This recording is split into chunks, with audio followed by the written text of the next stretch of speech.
So ayan, pakita natin gaano kadali install yung auxiliary light wiring harness kit natin. Ito, nakamount na yung lights. So yung switch hindi pa, pero para lang pakita sa inyo kung paano natin siya i-install. So ito yung mga part ng harness natin.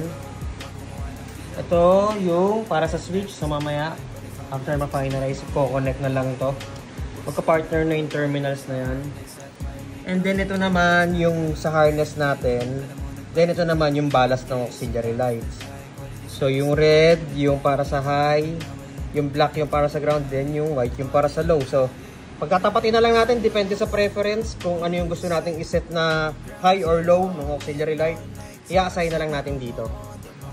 Then from there, ito yung terminal ng battery, positive and negative. Then yung purple wire yung para sa accessory wire. So pag sinabi natin accessory wire, any active na positive line yon once naka-on yung susi ng bike natin. So in this case, ito kasing is XS1000.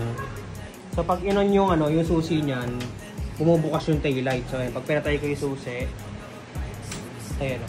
So pag in-on ko ulit yung susi, bumubukas yung tail light. Doon natin kinuha yung accessory wire.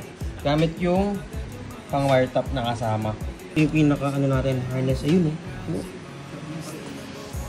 Mamaya pakita natin once gumagana na yung connected na lahat. Nating low dito is white, then yung high natin is naka-combination. So yung disregard natin dito, yung yellow. Wiring check tayo, wiring check. So yung switch natin is nandyan.